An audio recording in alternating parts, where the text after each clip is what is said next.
fake designer bags, fake designer fine jewelry, Gen Z, and the ultra rich ladies of New York. Let's talk about it.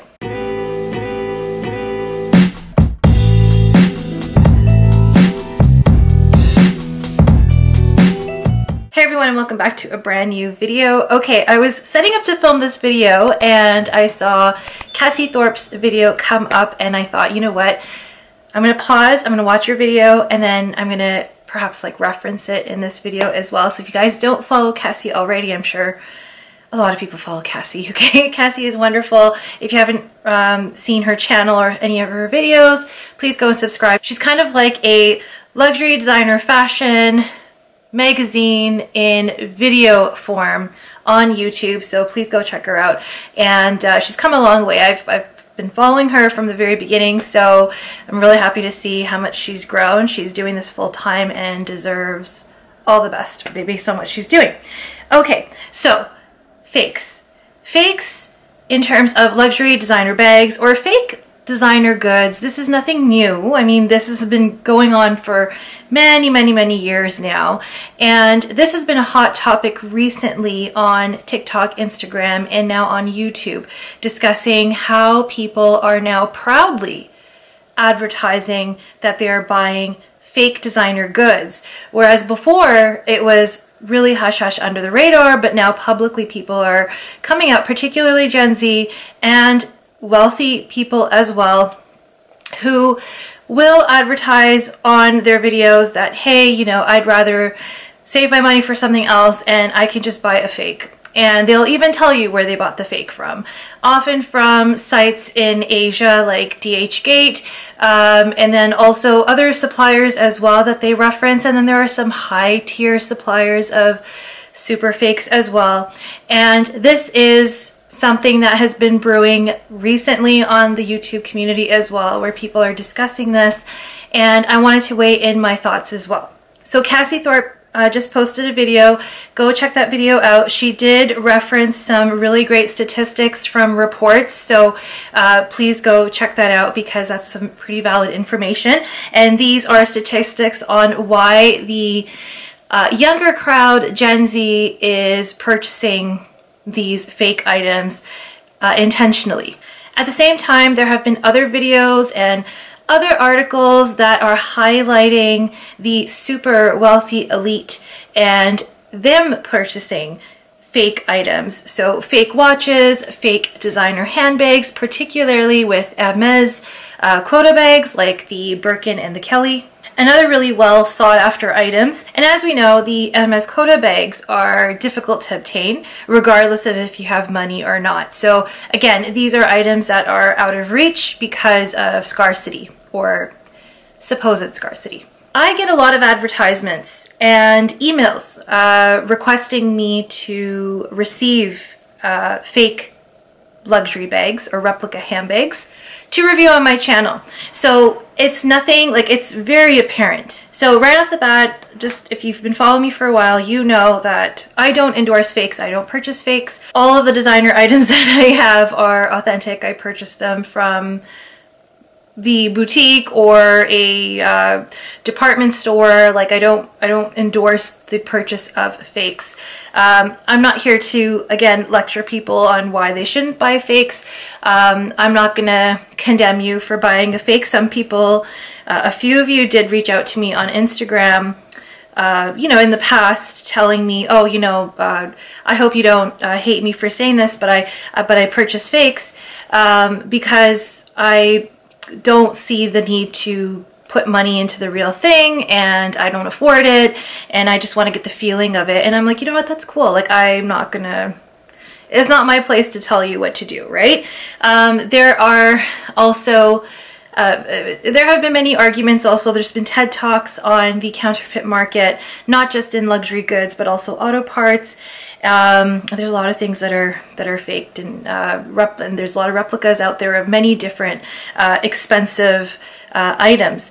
And the information that we're given is that these that the manufacturing of replica items generates revenue to support illegal activities, right? Like, so human trafficking, prostitution, drugs, weapons, terrorism, etc. I have not vetted this information myself. This is something that we're told over and over again. It's definitely very likely, because especially if you're engaging in any sort of illegal activity like producing replicas and the theft of intellectual property, you're not funding it towards a humanitarian effort, obviously, right? It is something that's going to be funding something pretty shady. So, and people, there's a lot of awareness on this. I don't think that people are not aware of it, but it's just because perhaps we don't see it within our own eyes and it doesn't hit the same, right? It's just like animal cruelty, right? Like, I mean, not to go off on a tangent here, that's why I have all my notes on my phone, because I don't want to go on tangents and like completely miss anything that I want to say. But it's just like animal cruelty, right? We know about it. We know that leathers, exotic skins may not always be sourced in the most humane way. And sometimes we don't even want to think about it. Like, we don't really want to think about the process of getting some of these skins from animals. We just kind of don't associate any like animate qualities to leathers, right? We don't think about the grazing of animals, the treatment of animals, and how these things are sourced. And when you see movies and videos online with graphic images, like, you just don't want to see it. Even though in the back of our minds we know it's probably there, but we just kind of glaze over it. So I'm pretty sure that people who buy fakes are very well aware that these the revenue that's generated from this is funding a lot of horrible things, but they probably just disassociate it, right? They probably don't think about it. They probably don't think that their one purchase is really a drop, like they probably think it's a drop in the ocean. They probably don't think it's harming anybody, but collectively, yes. So in short, I don't endorse fakes. Particularly, the main reason is because I don't like to throw my money away. Even if fakes are cheaper, you're still spending money on a fake, right? So like, I'm still wasting money, and I don't want to do that. I'd rather just save up that money and buy something of value, and I'll talk about value or investment value later. But if it's a fake, and if I'm spending, say, $400, $500, because fakes aren't that cheap either. Although some of the stuff that's been advertised on TikTok for DHgate, some people have said they've paid like $50 or $100. It's still money down the drain for something that is going to be pretty much trash at the end of the day.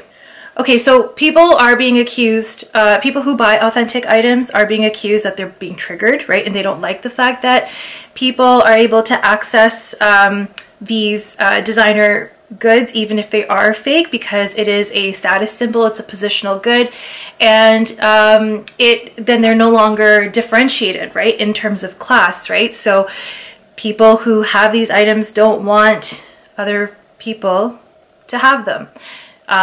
Because they feel validated by these designer labels, right? They don't want somebody else to just obtain them, even if they are fake, because then it devalues the brand, it devalues the impression of the brand if everybody has everything. And that's why some classics, like the monogram canvas from Louis Vuitton, is now considered a basic, right? Like, your basic for wearing canvas is because there has been so many replicas of them, and they're everywhere.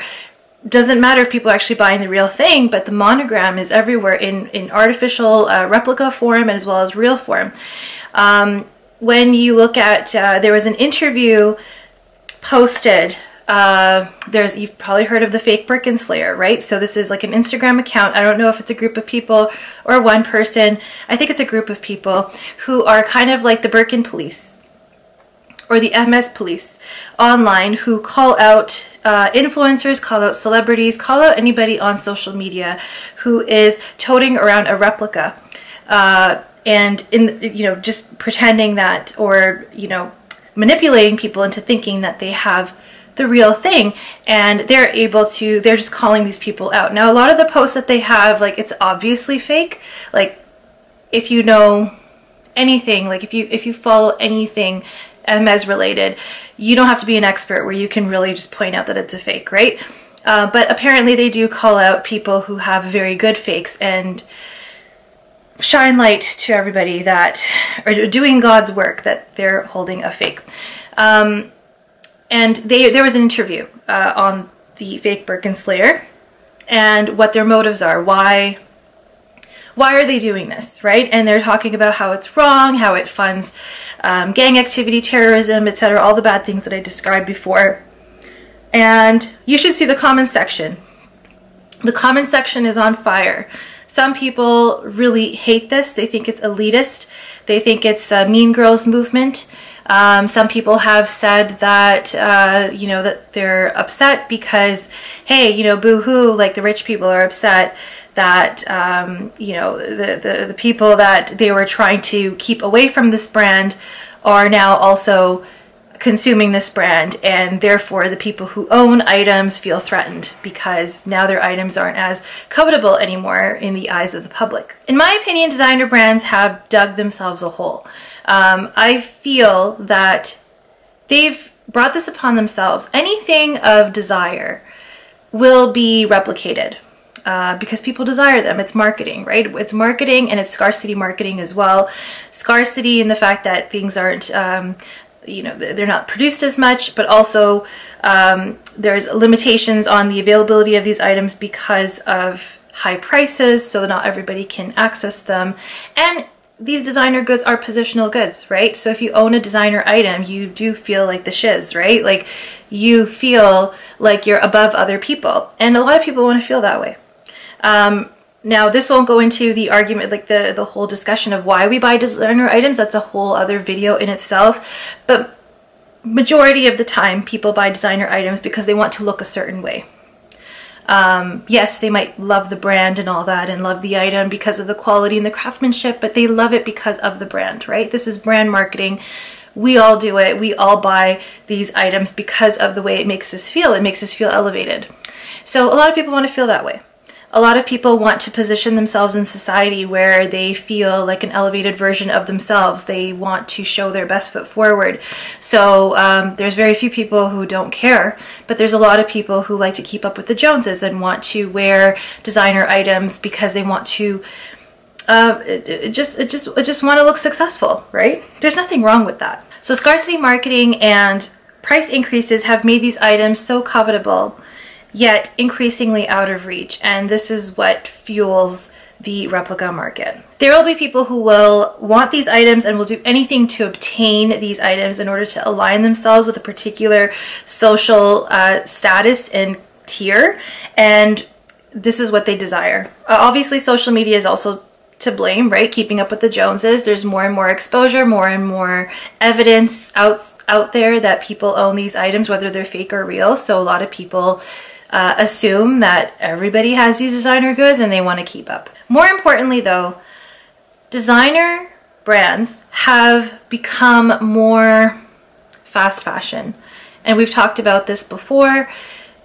Designer houses have been releasing styles left, right, and center. There's been overproduction, different seasons. Like Chanel has like so many seasons in a year. I think like 10 collections in a year. And other, like Louis Vuitton also has like different styles coming out. Like they have their classics, but they have different styles coming out all the time, and then they discontinue them, but then they bring out another style. Bottega also was doing the same thing, not so much anymore, but they were doing the same thing. So it has become more fast fashion, where we're cycling through the next it bag so much quicker than before. And because they're churning out all these styles, and of course people on social media are also helping this cycle faster, right? Because the more you see it online, the more you see pictures of it, the more tired of it you become. And so people would also want something new and something different, right? So it kind of fuels each other. And people are also buying more, there's more consumption, so brands are also having to overproduce. So it is very fast fashion. And it's no longer the case where a lot of people want something, like they're not buying well and buying less, right? They're buying well and buying more as well. And you know, no longer do these items have to last a lifetime. They're not classics or staples in your collection that will be passed down to generations, right? Like, people are amassing larger collections, so they don't care for the item to last that long because they just want the item to look beautiful for a picture, for the gram, and that's it, right? Like, that's the purpose it serves. People aren't really using their items anymore. So to people, it doesn't have to last a lifetime to pass down, in essence, right? So it is very fast fashion right now. One of the reasons why we purchase luxury is the craftsmanship argument. So there's the whole craftsmanship argument, okay? Once hailed as the primary reason why we're willing to shell out the money for these designer items, okay? We always talked about, okay, I love the craftsmanship of a Chanel classic flap or any of their other leather goods, okay? Or they're ready to wear. We attribute the high prices to the investment these brands make in the quality of the work that's involved as compared to a replica, right? That's what used to be the case, right? Like, a replica, you knew that was smelly, it smelled like plastic, it fell apart, it didn't have the right hardware, it was tarnishing, bad stitching, etc. Whereas if you looked at the real thing, it was immaculate, literally immaculate. However, this is no longer apparent for some brands. And we know this, this has been a hot topic discussed in many videos. The reason why we also justified paying such high prices is because we trusted that these corporations were running a clean shop, that they're treating their employees and workers really well. They're paying their employees well. They're giving them benefits. They have, you know, very, very good working conditions for the craftspeople who are involved. That they're sourcing their materials ethically. They're sourcing their leathers ethically. They have ethical business practices. They're putting in a lot of money into the design of original ideas, original designs. They're not stealing other people's ideas. There's so much that we justify, right? That they don't exploit labor. Now, obviously with growing social media, there's been more exposure of scandals with designer brands, Balenciaga. Every time I actually talk about this brand, I have like a visceral response where, you know, I did this one video once talking about it. I don't want to talk about it again because it just makes me want to puke. So there was that. But then also now, I mean, if you guys follow Super Jacob is also a long time luxury YouTuber, so please go and follow Super Jacob. I've been also following him from the very beginning, even before I started YouTube. He has a lot of videos on Chanel because he loves Chanel, and recently, you know, has been holding Chanel accountable for certain things, and he's got a lot of information on his channel as well. He's got wonderful live streams. He is a source of fashion news as well and discussions. So if you like that sort of thing, please go and subscribe to Jacob's channel, and you can also become a member if you want access to pre-shows and all that. He's got a bunch of really, really great content, so go follow his channel.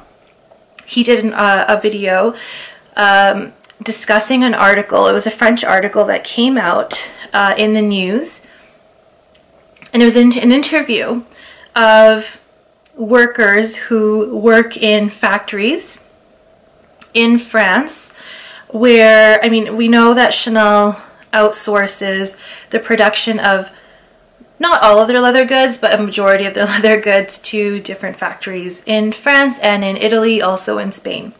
And some of these factories do not exclusively produce for Chanel. They produce bags for other brands as well. And this is not something new. Other brands do this as well. And the workers were interviewed and they were discussing the horrible working conditions they're under.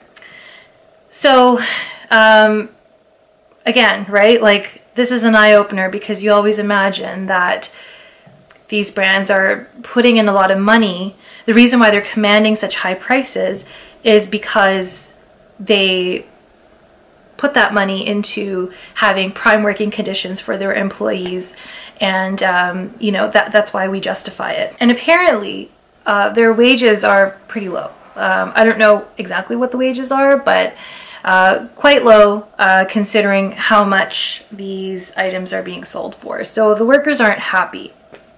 And so yeah, we justify these high prices because we think these brands are doing everything correctly, and they're investing in their workers, they're investing in their sales staff. There have been reports of people speaking to their sales associates who have been told that they can't take a washroom break during certain peak hours, like, you know, stuff like that, right? So who knows what's yet to be uncovered. The only designer who's maintained their reputation of having optimal or prime craftsmanship and treating their employees well is Hermes. But nothing's been, you know, uncovered yet, right? But so far, that is a design house having a gold standard in craftsmanship. Everything is handmade, their workers are treated really well, etc. And that's why they have high prices. Quality, the quality argument, okay? Even before I started YouTube, for many years, people have been complaining that the quality of designer goods has been on the decline over the past several years, ever since Chanel stopped plating their hardware in gold. People have been complaining about quality. People have been complaining about leather. People have been complaining about stitching. It's becoming more and more apparent now, perhaps because there is more eyes on social media. There are more people who are discussing their experiences. Again, I have not experienced anything like horrible. Like you know, there have been some things here and there, but it's been taken care of. So my experience has been so far good, which is why I bought from the brand, right? But there have been videos surfacing recently over the last several months of people posting that their brand new items are falling apart. Hardware falling off, like literally falling off a piece. Chains snapping off. Leather that is processed, peeling. There's so much online that people are reporting, okay? So I'm not making this up. I'm not talking about my experience. I'm just talking about the information that's out there that people are seeing, okay? So quality is no longer a justification for paying such high prices for these designer items. I've even seen, though, sometimes in store, like I have seen over the last 2 years, some bags looking so lopsided and just off that it almost looks like it would be fake, right? Because we see fakes. We've seen horrible fakes, pictures of horrible fakes online. All of us have. And perhaps you've even seen them in person, but you just don't say anything, right, to the person who owns this fake designer handbag. And that they're awful, right? The stitching is awful. The shape is not right. The flap is crooked, all that. And now it's like in boutiques, sometimes you see these and you're like, hold up, right? Like if I wore this out of the boutique, will people think that my bag is fake because how misshapen and awful it looks? So obviously, I mean, I avoid buying those. Like then I just kind of put it down. I'm like, I'm not buying this. I will look for something better. But the quality isn't always promising. And, you know, it's also not very promising if the quality is not there that these items will last a lifetime, enough that you could pass it down to your children. Or anybody else. There is also reduced aftercare now, right? Like before, there was value-added services to buying luxury items, right? You were looked after in boutique if something went wrong, if there was a quality issue, the brand will take ownership of that. And some do. Some still do. I'm not saying that they don't. Some still do. It depends on a case-by-case basis, but it's becoming even more of an uphill battle to get this service. I will say that based on what people have been telling me in terms of their experience, also depends on like your relationship with the store, how much you've been buying. If you're an established client, you're usually better looked after than your standard client who's probably only bought one item.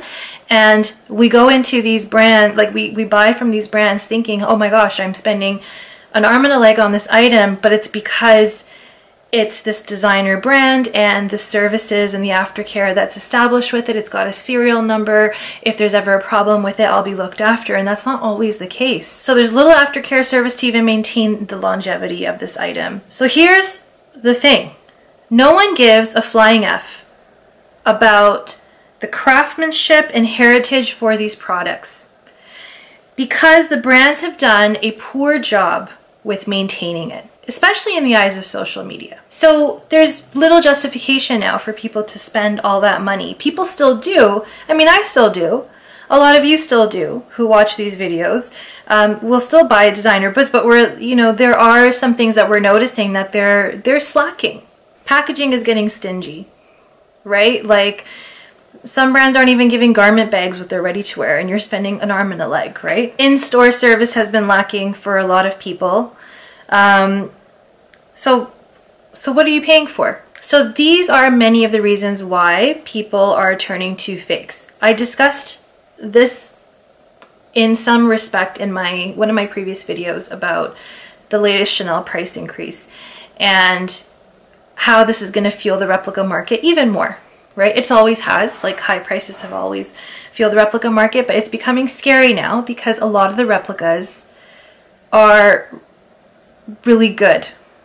You see pictures posted online where they even pass under authentication, right? So it's really scary.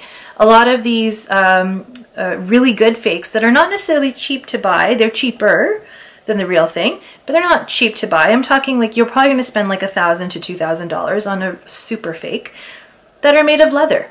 They don't smell like plastic, right? Like they don't smell like vinyl. They're made of leather. They're, you know, stitched really well. They have like the hardware and the logos all like to a T. They have the dust bag to a T. They even have the packaging to a T. So people are gonna want to buy that. If they really want the designer item and it's increasingly out of reach, then they will be tempted to buy that. I'm not saying that that's right, but that's the reasoning. So there's very little incentive to pay for the real thing based on these observations and these reasons that I've said. Doesn't make it right that there is the manufacturing of replicas. Again, I'm not endorsing replicas. I'm not saying that it's right to buy replica. I'm not saying that it's not, like, I'm not here to judge anybody who does buy a replica, right? It's not my business. I focus on what I buy, but this is just what I'm observing, and we're just trying to find some reasoning behind this, okay? Let's turn to the rich and elite of New York and celebrities, and how even they're proud to, you know, advertise that they're buying fakes. There are TikTok videos. There was one video of this lady who said, you know, my kids don't want stuff. Like, they don't care about my luxury handbags. Their tastes are different. What they're going to remember is vacation. So I will buy a fake Hermes bag. I will buy a fake Chanel bag. I will buy a fake Dior bag, and save that money, and I will fly my kids first class and stay in a luxury 5-star resort, have professional photos taken, and my kids will remember that. You know, they're going to be dancing by the Eiffel Tower in Paris, right? They're going to remember that, which, you know, of course, like, when you have experiences, those are memories, right? That's good value for sure. But then this person justifies spending the money on fakes, right? Some of them, it's a thrill because they can get away with it, right? It's believable, right? Like, if somebody who's really wealthy is carrying around a designer item, you dare not question if it's fake or real, right? Because you assume that they can afford it. And so it's become this race of who can buy the best fake. And they're not buying bad fakes either. They're buying good fakes. They're buying like the really, really like high quality fakes. I'm talking like Birkins, Kellys that are made of actual leather that are very close to the real thing. It's not even discernible sometimes, right, of what these people have. Yes, there are some people who have a really, really keen eye for picking out a fake, but to everybody else just looking at photos or just passing by, it's really hard for people to tell. I'm not an expert. to tell you if somebody's wearing a fake or not, unless it's a bad fake. For example, I mean, I'm wearing these studs, okay? Like, it's just with anything. I'm wearing these studs. These are like cubic zirconia studs that are set in silver from Amazon. 20 bucks, okay? I've got like 3 pairs. They're comfortable because they don't irritate my ears. Sometimes if I just want like a little something in my ear, I wear them. I kid you not, people have told me that they thought they were diamond. And I'm like, no, these are from Amazon. Here's the link, right? Like, so if it's believable, like, whereas if somebody else was wearing a huge like cubic zirconia stud and they obviously were not in a position to afford it, people would say, oh, that's fake. And here I am wearing $20 studs and people think that they're diamond because I, you know, well, they believe that I can afford it, right? It's not that I'm trying to pass them off as diamond. It's just like they're, you know, people wear studs, right? Like you get pearl studs, you can get like, you know, like sapphire looking ones, right? Like you just put them in your ears, right? Big deal, right? You're not trying to pass them off as being diamond, but like people assume that they're diamond, right? So another reason why we justify buying designer goods, or we justify paying the money for designer goods, is the supposed investment or resale value. And I've always told you guys that these are not investments, okay? They're viewed as investments, not in a financial sense, but because they are supposed to last longer. They're supposed to be made of better quality and you'll get more cost per wear out of them. However, the bigger collection you amass, then you probably don't get the cost per wear per item, but that's a different story. Myself included, I mean, even though I don't sell my items, there is comfort in knowing that if I try to resell them, or if I, you know, grow out of love with them, or if I want to create space, or if I don't wear something, I could always sell it and get my money back, or a good portion of my money back. And that has become, like, there have been discussions where it's become trickier to resell your items. The resale market is also slowed, right? Because they're trying to, one, match the soaring price increases of designer houses. So now the resale market, like, the prices are high as well, and there comes a point to where people are willing to spend the money, right, for a used item. Then it's like, if they're like, let's say, you know, a Chanel classic flap is like $13,000 Canadian, and there's something being sold on the resale market for $9,000 or $10,000. It's still very high. Then that person's like, okay, you know what, this is also out of reach for me, so there's no point in me buying a used item and also having the fear that it could be fake. I might as well just, you know, rip the band-aid and buy the real thing in however way they can. Or they just won't, right? Or they'll buy a replica. There's also a lot of replicas, really good fakes that are flooding the resale market that are getting passed under the radar, and you can never be sure, right? Like, you can't always trust authenticators. You could trust them in the past, but now it's like even the authenticators can get tricked. Mistakes can be made. So there's this fear now, right? Like, of buying on the resale market. Like, okay, is this real or not? Is it a super fake? Like, how do you know? And brands will almost never authenticate an item for you. You can't take an item into boutique and be like, can you tell me if this is real or not? No one really wants to do that. Even if they did that before, they've stopped because they don't want to take accountability, because they know there are super fakes out there. Look at Cartier, for an example, right? With their love bangles. Love bangles, which are like a very simple looking bangle that you cannot take off easily. You need a special screwdriver, have been made popular for the last like 10, 15 years. And it's become kind of like that status symbol that some people would wear. And it's gold, right? But obviously the price point on this is really, really high compared to a simple gold bangle that you can get at your local jeweler, obviously, because it's a designer piece. And the same goes for many other designer houses like Van Cleef, by Bulgari, by, what other one? Who else is out there? Okay, well, let's just talk about Cartier, okay? So apparently they've stopped authenticating their jewelry. I wasn't aware that they actually authenticated jewelry before, because some people would buy their jewelry secondhand. So I guess they did offer that service. I don't own anything from Cartier, so I can't say. But apparently they don't authenticate anymore. Why is that? Why is that? Because there probably are really good fakes out there.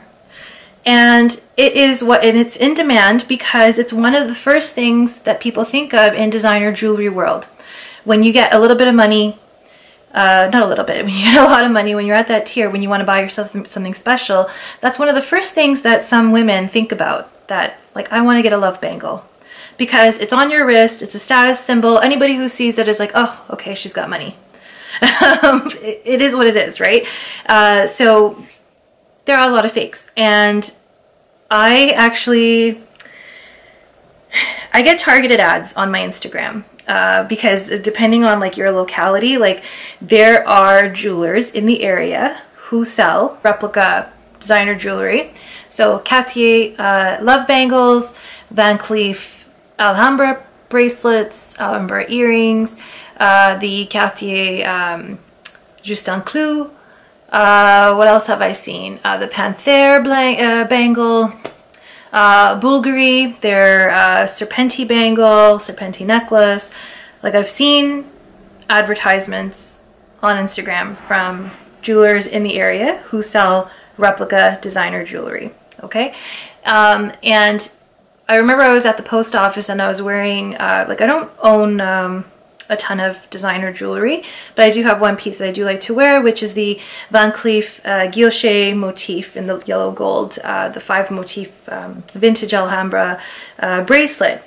I was wearing that and the lady who was helping me was like, oh, I have the exact same one. How much did you pay for yours? Where did you get it? And I said, oh, I bought mine from Van Cleef, and you know, you guys know that I bought it in Paris. And she said, oh yeah, I got it from a jeweler. It's the exact same. And she she showed me the Instagram page of the jeweler, and she showed me a picture of it. Now, obviously, it didn't look 100% the same. You could tell that it was different. It was in 22 karat gold, and the replicas of designer jewelry is a whole other discussion topic as well. You know, there are a lot of replicas in the Middle East, in India, amongst this community, because people like 22 karat gold, and a lot of the designer houses make this in 18 karat gold, and in our culture we like 22 karat gold. We think that's more valuable, of course. But anyway, so I saw that page, and then, you know, obviously when you visit one page, other targeted ads come in, right? So and it's funny because sometimes I'll look at them and I'll send them to some of my friends. I'm like, oh my gosh, like this, like they have like a replica of this too. There was one jeweler close to me, and they were advertising their Van Cleef jewelry and the guilloche motif and also the onyx. And I was curious. I was like, I want to know, like what are they charging for this? Because they didn't outright say that it's a replica. They'll say DM for pricing inquiries. And people are asking, is this the real thing or is this not? Because these jewelers, there aren't any authorized resellers or authorized sellers, rather, of these jewelry brands. Like, you have to go to their boutique, right? So they're advertising it as if they're an authorized seller, okay, of these designer pieces. So I went to go see. I didn't show them my bracelet. I went to go see. They had the Van Cleef guilloche pieces. They had the bracelet. They had the 10 motif necklace, and they also had like one necklace that Van Cleef does not make. They had 3 of the guilloche motifs on a chain, right? So very pretty design. I can see why people love it. I love it, right? But it's available. And they had the packaging. Looks exactly like the packaging that I have. So I asked the person that was there. He was, you know, it's a family that we know who owns this jewelry store, and it was their son who was there. And I'm there with my mom because I wanted to show her. And so we asked, how much is this bracelet? You know, me acting dumb, like I don't know what this brand is. I just like the design, right? Like, so he's like, oh yeah, this is VCA. So I asked about the bracelet. I'm like, how much is this? And we all know that VCA, or these designer brands, obviously have an upcharge on their designer jewelry, right? Usually when you go buy gold, it's sold by weight plus a little bit of the labor cost per gram. That's how you buy gold at local jewelers, okay? But obviously for design houses, you're buying 18 karat gold. The amount of gold that's in the piece does not amount nearly to the price of gold that you'd pay, right? There's a huge upcharge. So he's like, oh, this is VCA, so we price it differently. And I'm like, oh, okay.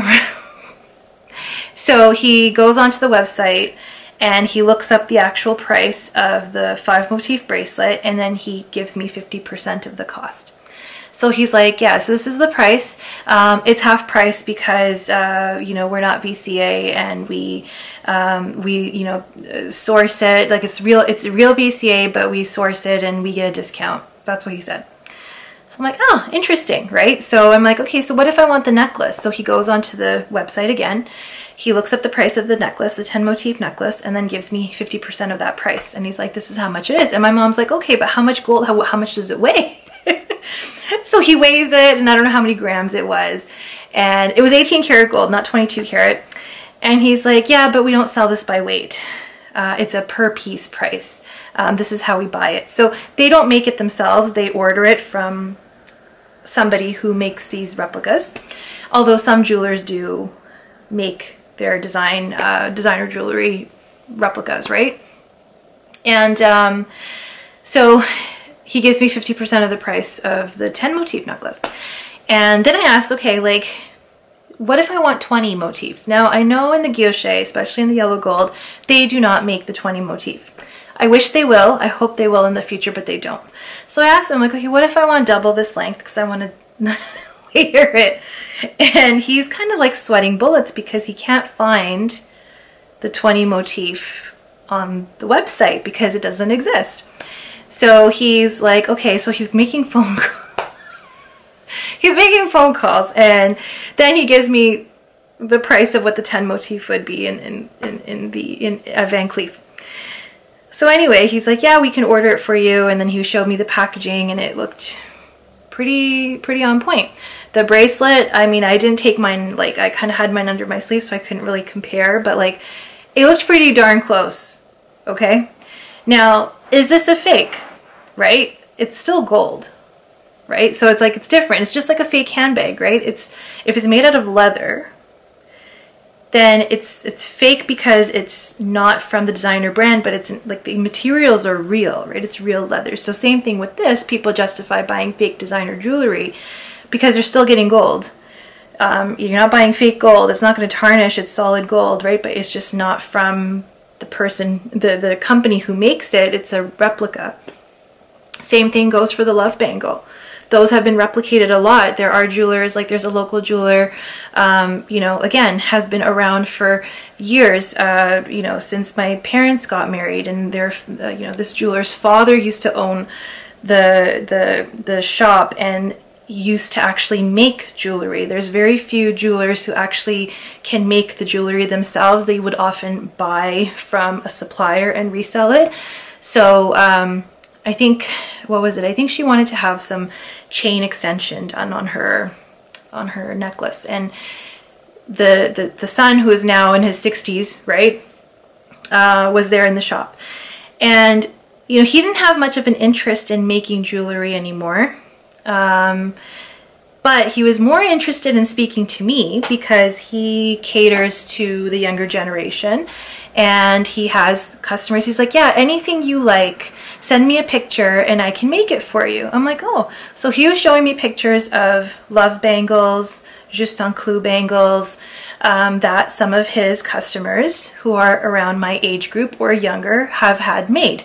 And obviously he was more interested in selling this because he can charge a higher markup. People are still willing to pay more than what he would make just making a regular design in gold, because they're still getting a discount. He would probably charge like half the price of what Cartier would charge, but people are still willing to pay because they're getting a considerable discount. So he was more interested in promoting that sort of jewelry. Anyway, I didn't mean to be on a tangent about fine jewelry, but again, it's not just handbags, it's fine jewelry that's being replicated, and people are buying replica designer jewelry, okay? And it looks very, very convincing. Like, yes, if you have a very trained eye, you can go and zoom in. Some looks obviously fake, but some is pretty close. Are you really going to go up to a person and look at the serial number? No, right? I mean, I'm not going to do that. I'm not weird, right? Like, but who's going to really call anybody out? So here are my final thoughts. Whether you are Gen Z and you're buying fakes because you can't afford it, or you're buying fakes because you don't support these brands, you don't like the fact that they're charging so much and that their quality is bad and blah, blah, blah, blah, blah. Or you're the super elite and you are buying fakes because you're getting away with it and kind of like sticking it to the man, right? Like you're just kind of like, I'm not, you know, I don't need to support these huge brands. I'd rather save my money and invest in other things. And that's totally, I mean, you can spend your money however you want. It's kind of an oxymoron in a way.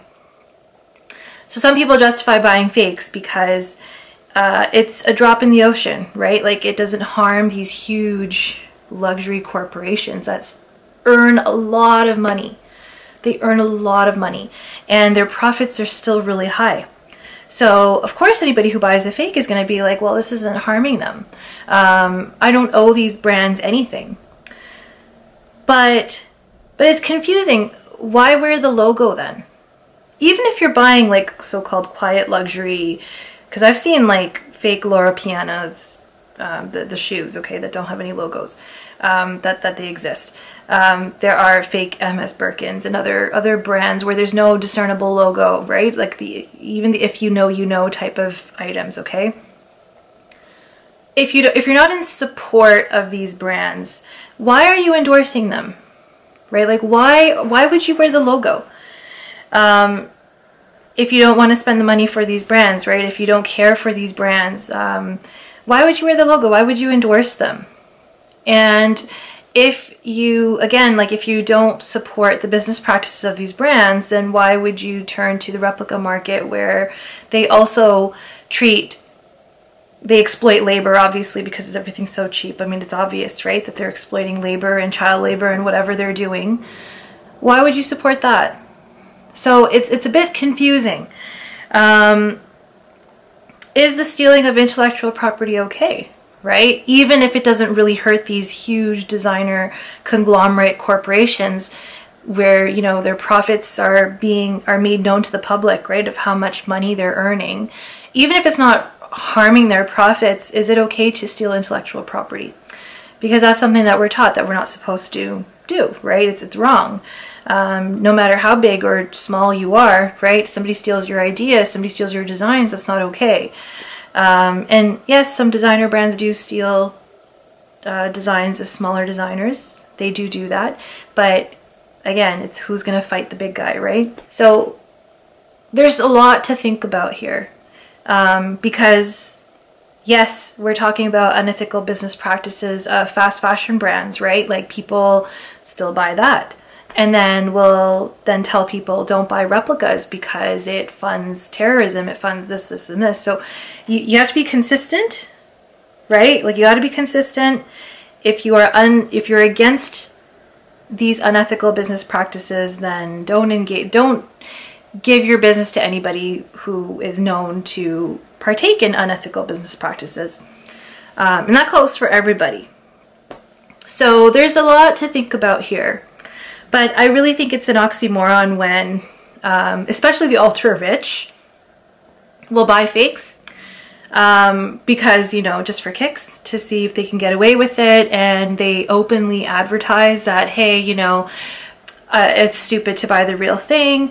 I bought this really fake, like really amazing fake Birkin, and look at it, like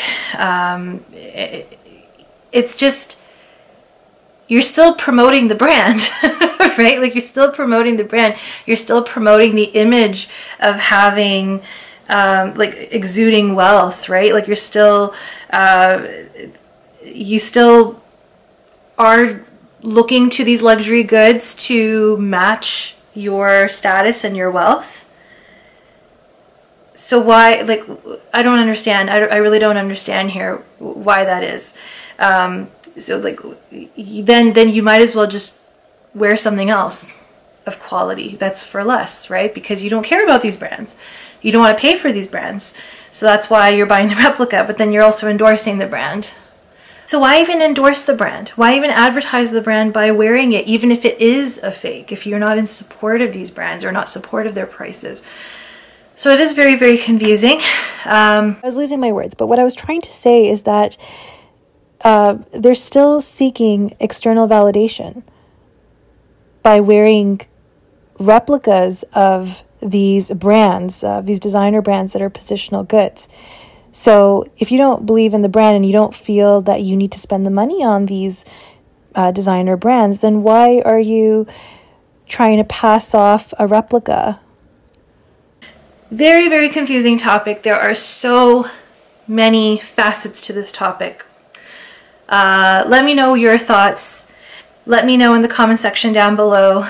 Please be respectful to one another, because I know some people do buy replicas and I don't want anybody to feel threatened by anybody else. So please share your thoughts. Let me know what's going on, because this is a really, really interesting and deep topic, even more interesting than before. I really hope that you enjoyed this discussion video. It may have gone a little bit longer than I intended.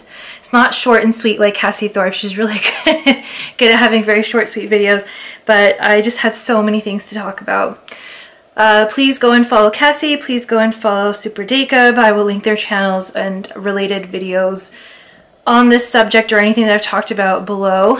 If I haven't, if there are other videos that I will watch after this going live or being edited, I will also reference those creators in the description box, so you can have kind of like a place where you can get more information. Again, I'd love to hear your comments in the comment section down below, and I will see you in my next video. Bye.